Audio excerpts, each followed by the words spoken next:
بسم اللہ الرحمن الرحیم، السلام علیکم۔ یہ تو حال ہے کہ پیپلز پارٹی جان چھڑانا چاہتی ہے، اقتدار میں حکومت میں مزے بھی لے رہے ہیں لیکن جان بھی چھڑانا چاہتے ہیں، اپنی سیاست بھی بچانا چاہتے ہیں۔ ندیم افضل چند صاحب جو عمران خان صاحب کی پارٹی کو جوائن کر چکے تھے، جب عمران خان صاحب کی حکومت تھی اس وقت پیپلز پارٹی کو چھوڑ دیا تھا انہوں نے، اس سے پہلے ہی چھوڑ دیا تھا خیر، اور پھر کابینہ کا حصہ رہے، لیکن پھر حکومت کے دوران ہی دوبارہ چھوڑ کر پھر پیپلز پارٹی میں چلے گئے تھے۔ اب کہتے ہیں اگر فارم 47 والے الیکشن کروانے ہیں تو کیا فائدہ؟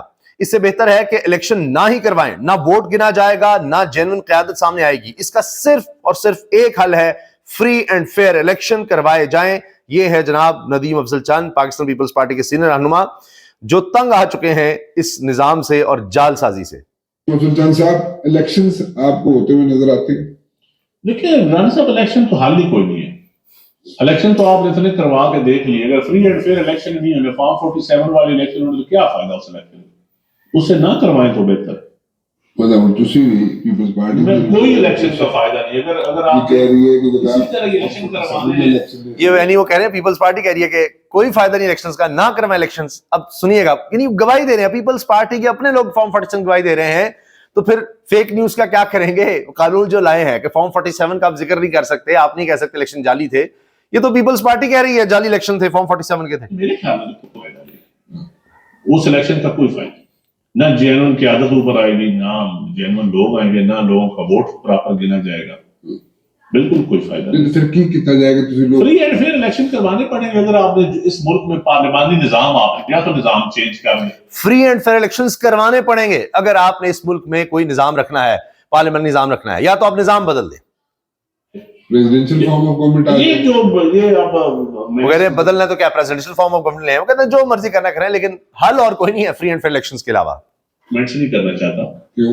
لوگوں نے دیکھ لیا نا، صدارتی نظام چلا کے دیکھ لیا، مشرف کا صدارتی نظام تھا، ضیاء الحق کا صدارتی نظام تھا، ایوب کا صدارتی نظام تھا، تو کیا ملک چلا؟ ڈائلاگ ہوگا تو ہر چیز پہ۔ ویسے وہ صدارتی نظام تھے تو یہ نظام کون سا ہے؟ یہ کوئی پارلیمنٹری نظام تو ہے نہیں، کوئی اس کو ہائبرڈ پلس کہتا ہے، کوئی کچھ کہتا ہے، کوئی کچھ کہتا ہے۔ ایسے سو جائے گا جب جینوئن ڈیموکریسی کی طرف آپ جائیں گے، جب نظام عدل آپ کا بالکل فری اینڈ فیئر ہوگا، تو پھر 1 منٹ لگے گا۔ حالات کیسے ٹھیک ہوں گے؟ جنرل ڈیموکریسی اور نظام عدل ٹھیک ہوگا۔ اور نظام عدل کا حال کیا کر دیا ہے؟ اچھا ووٹ بھی دینا ہے۔ اب صدر صاحب کے ہی کہنے پر جناب وہ ججز ادھر سے ادھر بھی ہو رہے ہیں، یعنی ان کے ایما کے بغیر تو نہیں سب کچھ ہو رہا، نہ 26ویں آئینی ترمیم ہو رہی ہے، نہ کچھ ہو رہا ہے، لیکن آپ یہ دیکھ لیں پھر لوگوں کا بھی تو سامنا کرنا ہے۔ اس لیے کہہ رہے ہیں جی نہ اس کا مطلب ہے جنرل جمہوریت ہے، نہ یہاں پر عدلیہ کا نظام ہے، وہ ٹھیک ہو جائے تو واقعی سب بالکل ٹھیک ہو جائے۔ جوید اقبال کی جگہ فقیر کھوکر کی جگہ جوید اقبال، تو یہ ڈرامہ نہیں چلے گا۔ یہ ڈرامہ نہیں چلے گا، ادھر سے ادھر، ادھر سے ادھر اپنے مطلب کہ چیف لگاتے رہیں اور جناب آپ کہیں کہ جی ہمارا کام چل جائے گا، یہ نہیں چلے گا۔ یہ پیپلز پارٹی کے لوگ کہہ رہے ہیں جنہوں نے اپنی کوئی سیاست بچانے کی کوششیں کرنی ہے، وہ یہ بات کر رہے ہیں۔ سمینہ پاشا صاحبہ بہت اچھی نڈر صحافی، کہتی ہیں حضرات ایک اعلان سماعت فرمائیے، عدلیہ نامی ایک ادارہ قضائے الہی سے وفات پا چکا ہے، انا للہ و انا الیہ راجعون۔ اس کی نماز جنازہ اسلام آباد ہائی کورٹ میں ادا کی جائے گی، جبکہ تدفین سپریم کورٹ کے باہر انسانی حقوق کے مقبرے کے پہلو میں کی جائے گی۔ شرکت فرما کر ثواب دارین حاصل کریں، شکریہ۔ یہ سمینہ پاشا صاحبہ نے یہ ٹویٹ کیا ہے۔ سعید بلوچ صحافی لکھتے ہیں عدلیہ کو وٹا یعنی پتھر باہر سے نہیں اندر سے مارا گیا، یعنی یہ تباہی ساری اندر سے ہوئی ہے۔ احمد بڑائی جس پر لکھتے ہیں صحافی ہیں پہلا وٹا اس دن مارا گیا جب 3-2 کے فیصلے کو جسٹس سید منصور علی شاہ اور جسٹس اطہر من اللہ نے 4-3 کی بحث میں بدلا، اس کے بعد پھر چل سو چل، کیونکہ خود وہ الگ ہو گئے تھے تو انہوں نے کہا جی ہم تو الگ ہو گئے تھے لیکن فیصلہ دوسرا ہے، اور بس پھر اس کے بعد تو اب کچھ رک ہی نہیں رہا، تو اوئے ہوئے ہوئے تباہی پر تباہی۔ اور آج تو ڈان میں جو کارٹون چھپا ہے اس میں کہا ہے کہ جی وہ جو ریاست دکھا کر 4 ستون ہیں، ان میں سے عدلیہ اور جو میڈیا ہے وہ ستون گرا کر دکھا دیے کہ یہ تو ختم ہو چکے ہیں، باقی پارلیمنٹ میں دراڑیں پڑی ہوئی ہیں، وہ ستون بالکل گرنے والا ہے، اور ایگزیکٹو کا تھوڑا بہت رہ گیا کام، یعنی انہوں نے کہا جی اوپر ریاست لکھا ہوا ہے، کچھ بھی نہیں رہا، دراڑیں ہیں، تباہی ہے، بربادی ہے۔ نادر بلوچ صحافی عدلیہ کا ادارہ مکمل طور پر تباہ، 26ویں آئینی ترمیم کے بعد ججز کی تعیناتی کی شفافیت ختم شد، بس کہانی ختم۔ مطیع اللہ جان صاحب ڈٹے ہوئے ہیں، اسلام آباد ہائی کورٹ کے ججز نے بہت بہترین اور لیگل نقطہ اٹھایا ہے، جج اگر ٹرانسفر ہو بھی جائے تو وہ سینئر نہیں ہو جائے گا، کیونکہ وہ نیا حلف لے گا اور وہ پہلے تمام ججز کے پیچھے کھڑا ہوگا۔ ججز نے کہا ہے کہ اگر لاہور ہائی کورٹ سے جج لایا گیا تو یہ فراڈ تصور ہوگا. صدر مملکت تبادلے کا اختیار استعمال کر کے ججز کو لگا دینا بجلی کی تاروں پر کنڈا ڈالنے کے مترادف ہے. یہ مطیع اللہ جان صاحب نے تبصرہ کیا اور ججز کا بھی حوالہ دیا. انہوں نے خط میں یہ نقطہ اٹھایا کہ آئین اس کی اجازت نہیں دیتا جو آپ اپنی مرضی کے جج اٹھا کے دوسری ہائی کورٹ میں لے جا رہے ہیں کہ یہ سینیورٹی ہم چینج کر کے اپنی مرضی کا چیف جسٹس لگا دیں. کہ جب وہ نیا حکم آئے گا تو اس کی جو سینیورٹی ہے وہ اس تاریخ سے اس کا تعین ہوگا جس تاریخ کو وہ حلف لائے گا. کیونکہ سینیورٹی کے قواعد تو یہی ہیں. یہ نہیں ہو سکتا کہ اسلام آباد ہائی کورٹ میں وہ آ گیا, اس نے حلف ڈال دیا اور چیف جسٹس بن گیا. نہیں, قواعد یہ ہیں, رولز یہ ہیں, سینیورٹی کے رولز یہ ہیں کہ وہ اپنی سینیورٹی جو ہے اس دن سے اس کی سینیورٹی کا تعین ہوگا جس تک وہ حلف اٹھائے گا. اور یہ باقی ججز کی سینیورٹی جس عدالت میں آئے گا, ہائی کورٹ میں آئے گا, اس عدالت میں آ کر اٹھائے گا. ان کا مقصد صرف 2 ججز کو اسلام آباد ہائی کورٹ ٹرانسفر کرنا نہیں بلکہ ان کا مقصد ان ججز میں سے ایک کو چیف جسٹس اسلام آباد ہائی کورٹ لگانا ہے. سینئر سیاستدان سابق سینیٹر مصطفی نواز کھوکھر یہ کہہ رہے ہیں.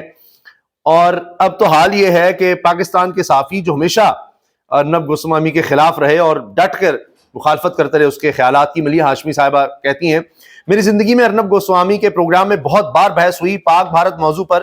میں نے کبھی بھی ارنب سے اتفاق نہیں کیا لیکن آج اس کی بات 200% درست ہے اور مفاد پرست ٹولے کے علاوہ ہر پاکستانی کے دل کی آواز. صحیح بات ارنب بھی کرے تو وہ صحیح ہے کہ جی عمران خان کی گورنمنٹ ہونی چاہیے تھی, ووٹ اس کو ملا تھا. یہ وہ اپنے پروگرام میں بات کر رہا ہے اور اس کا حوالہ اسلام آباد. ارشاد احمد, آپ عمران خان کو ریلیز کیجیے اور اگر پاکستان کے لوگ اس پروگرام کو دیکھ رہے ہیں, مائی سجیشن ہے اپنے کنٹری کو بچانے کے لیے عمران خان کو ریلیز کیجیے. وہ یہ باتیں کر رہے ہیں بھارت سے اس طرح کا پروگرام ظاہر ہے انہوں نے بھی پاپولیرٹی دیکھ رہی ہے, ان کو بھی پتا ہے کہ جی پاپولر کیا بات ہوگی, تو وہ نون لیگ کے کسی صاحب کو بٹھا کر ان کو کافی زیادہ بے عزت کر رہے ہیں اور ان کو بتا رہے ہیں کہ جی سارے فارم سب کے سامنے ہیں, پوری دنیا کے سامنے ہیں, الیکشن کس طرح ڈگ ہوئے, کیا ہوا, الیکشن سمبل بھی چھین لیا. نہیں, وہ بھارت میں بھی دیکھتے ہیں یہ کیسے ہو سکتا ہے کسی پارٹی کا الیکشن سمبل چھین لیا جائے, لوگوں کو کیمپین نہ کرنے دی جا رہی ہو. اگرچہ وہاں کا نظام آپ دیکھیں کیا ہے لیکن بہرحال الیکشن کمیشن وہاں کا عدالتی نظام یہ چیزیں تو سب کے سامنے ہیں. تو اب ایک ایک چیز ارنب گوسوامی گنا کر نون لیگ کے بندے کو کہہ رہا ہے کہ آپ شرم کریں. یہ حال ہے. وکلاء کا 10 فروری کو اسلام آباد کی جانب مارچ کا اعلان. لیں جی, 8 فروری کو تحریک انصاف نے کہا ہوا ہے, وکلاء نے 10 فروری کو اعلان کر دیا ہے. اور آپ دیکھیں کہ اسلام آباد بار کونسل کی 3 ٹرانسفر ججز کو اپنی ڈیوٹی شروع نہ کرنے کی درخواست. اسلام آباد ہائی کورٹ بار کے صدر ریاست علی آزاد کے مطابق حکومت نے اسلام آباد ہائی کورٹ کو عدالت کم لنڈے بازار کا زیادہ سمجھ لیا ہے کہ بھئی جس کے ساتھ جو مرضی کرتے چلے جائیں. پھر آج کی میٹنگ میں فیصلہ ہوا ہے کہ وکلاء برادری ان ٹرانسفر کو رد کرتی ہے. یہ ٹرانسفرز عدلیہ میں تقسیم اور بدنیتی پر مبنی ہیں. وکلاء اس عمل کی بھرپور مخالفت کریں گے. مختلف صوبوں سے اسلام آباد ہائی کورٹ میں ججز کی ٹرانسفر پر اسلام آباد بار کونسل, اسلام آباد ہائی کورٹ بار ایسوسی ایشن, ڈسٹرکٹ بار ایسوسی ایشن کی مشترکہ پریس کانفرنس, سب نے یک زبان ہو کر سارے وکیل اسلام آباد کے کہہ رہے ہیں ایسے نہیں ہونے دیں گے جی ہم. اور پھر بائیکاٹ بھی کر رہے ہیں عدالتوں کا. اسلام آباد بار کونسل نے کل بروز پیر ضلعی عدالتوں اور اسلام آباد ہائی کورٹ میں ہونے والی مقدمات کی سماعت کا بائیکاٹ کرنے کا اعلان کر دیا. اسلام آباد ہائی کورٹ میں 3 ججوں کی تعیناتی بذریعہ تبادلہ بدنیتی پر مبنی اور عدلیہ کی آزادی پر حملہ ہے. صدر اسلام آباد بار ایڈوکیٹ علیم عباسی کی پریس کانفرنس. تو یہ دیکھیے یہ وکلاء اب اٹھ کھڑے ہوئے ہیں, یہ ہو رہا ہے. تو ہر جو آپ اس طرح کا عمل کریں گے اس کا رد عمل تو ہوگا اور شدید تر ہوتا چلا جائے گا. یہ نہیں ہوگا کہ سب طرف تباہی ہو رہی ہوگی اور سبھی لوگ جو ہے وہ آنکھیں بند کر کے ریت میں منہ دے کر بیٹھے رہیں گے. کچھ ہوں گے جو ڈٹ جائیں گے. اللہ حافظ.